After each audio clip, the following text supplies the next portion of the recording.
শখ এবং আগ্রহের ক্ষেত্রে পাত্রী জানিয়েছেন তিনি রান্নাবান্না করতে ভীষণ পছন্দ করেন, ধর্মীয় অনুশাসন মেনে চলেন, তাই সবসময় ৫ ওয়াক্ত নামাজ আদায় করার পরিপূর্ণ চেষ্টা করেন এবং সময় পেলেই তিনি হাদিসের বই পড়তে পছন্দ করেন।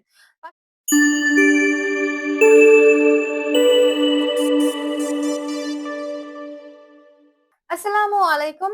matrimonial.com.bd এর পক্ষ থেকে আমি অনন্যা সকলকে স্বাগত জানাচ্ছি পাবনার একজন শিক্ষিত অবিবাহিত মুসলিম পাত্রীর বিয়ের প্রস্তাবে। শুরুতেই জানিয়ে দিচ্ছি আপনাদেরকে আমাদের এই পাত্রীর আইডি নম্বরটি। পাত্রীর আইডি নম্বরটি হচ্ছে 476651।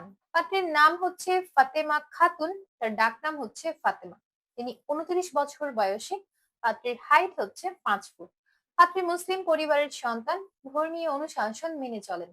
বৈবাহিক অবস্থার ক্ষেত্রে পাত্রী জানিয়েছেন তিনি অবিবাহিত। শিক্ষাগত যোগ্যতার ক্ষেত্রে পাত্রী জানিয়েছেন তিনি প্যারামেডিকেলে তার ডিপ্লোমা নার্সিং কমপ্লিট করেছেন। বর্তমানে তিনি পাবনাতে অবস্থান করছেন, সেখানে তিনি একজন নার্স হিসাবে একটি হসপিটালে কর্মরত আছেন। পাত্রীর রক্তের গ্রুপ এ পজিটিভ, গায়ের রং শ্যামলা। শখ এবং আগ্রহের ক্ষেত্রে পাত্রী জানিয়েছেন তিনি রান্নাবান্না করতে ভীষণ পছন্দ করেন, ধর্মীয় অনুশাসন মেনে চলেন, তাই সবসময় ৫ ওয়াক্ত নামাজ আদায় করার পরিপূর্ণ চেষ্টা করেন এবং সময় পেলেই তিনি হাদিসের বই পড়তে পছন্দ করেন। পাশাপাশি ঘুরে বেড়াতেও তার ভীষণ ভালো লাগে। পোশাকের মধ্যে তিনি থ্রি পিস, বোরখা এবং হিজাবি সব থেকে বেশি পছন্দ করেন এবং খাবারের মধ্যে তিনি আইসক্রিম এবং চকলেট খেতে সব থেকে বেশি ভালোবাসেন। ফ্যামিলি ইনফরমেশনের ক্ষেত্রে পাত্রী জানিয়েছেন তিনি মধ্যবিত্ত পরিবারের সন্তান। পরিবারে আছেন তার 2 জন বোন এবং 1 জন ভাই। এছাড়াও আছেন পাত্রীর বাবা মা। পাত্রীর ভাই বোন সকলেই বিবাহিত। তিনি বর্তমানে তার বাবা মার সাথে পাবনাতে অবস্থান করছেন। পাবনা সদরই হচ্ছে পাত্রীর স্থানীয় ঠিকানা, বড় হয়েছেন পাবনাতে। তো জীবন সঙ্গী হিসেবে আমাদের এই পাত্রী একজন ধার্মিক, 5 ওয়াক্ত নামাজি এবং সৎ পাত্রের সন্ধান করছেন।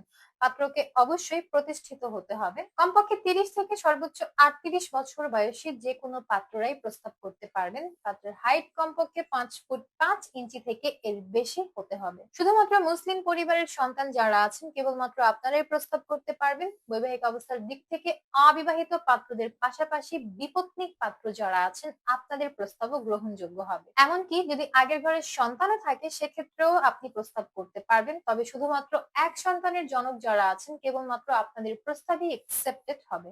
শিক্ষাগত যোগ্যতা ন্যূনতম ইন্টারমিডিয়েট কমপ্লিটেড হতে হবে, তবে অনার্স কিংবা মাস্টার্স কমপ্লিটেড হলে প্রাধান্য বেশি পাবেন।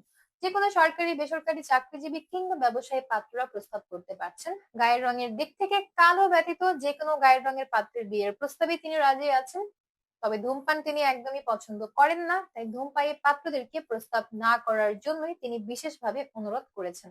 বাংলাদেশের মধ্যে যে কোনো জেলার পাত্ররাই প্রস্তাব করতে পারছেন, তবে বিশেষ করে ঢাকা, বগুড়া এবং পাবনার পাত্র যারা আছেন আপনাদের প্রস্তাব সব থেকে বেশি অগ্রাধিকার পাবে। এছাড়াও রাজশাহীর পাত্ররা প্রস্তাব করতে পারছেন, তবে বাংলাদেশের মধ্যে বরিশাল এবং চট্টগ্রামের পাত্র যারা আছেন আপনাদের প্রস্তাব তিনি কোনোভাবেই একসেপ্ট করবেন না। এবং প্রবাসী প্রস্তাবেও পাত্রী সমানভাবে আগ্রহী আছেন। বিশেষ করে ইউরোপে যে সকল পাত্ররা অবস্থান করছেন আপনাদের প্রস্তাব সব থেকে বেশি গ্রহণযোগ্য হবে। তো এই ছিল আমাদের পাবনার পাত্রী ফাতেমা। তো যাদের আমাদের এই পাত্রীকে ভালো লাগছে এবং পাত্রীর ছবি দেখতে চাচ্ছেন কিংবা তার সাথে কথাবার্তা বলে দেখতে চাচ্ছেন, ডাউনলোড করবেন ম্যাট্রিমোনিয়াল অ্যাপস। ফ্রিতে রেজিস্ট্রেশন কমপ্লিট করে একটা অ্যাকাউন্ট ক্রিয়েট করবেন। আপনার অ্যাকাউন্টের সার্চ অপশনে গিয়ে সার্চ করবেন এই পাত্রের মেম্বার আইডি, অথবা তার সাথে আপনি তার প্রোফাইলে অডিও ভিডিও কলে যোগাযোগ করতে পারবেন। তার ছবিটাও আপনি সেখানে পেয়ে যাবেন। দেখা হচ্ছে পরবর্তী প্রস্তাবে। ততক্ষণ পর্যন্ত সবাই ভালো থাকবেন, সুস্থ থাকবেন। আল্লাহ হাফেজ।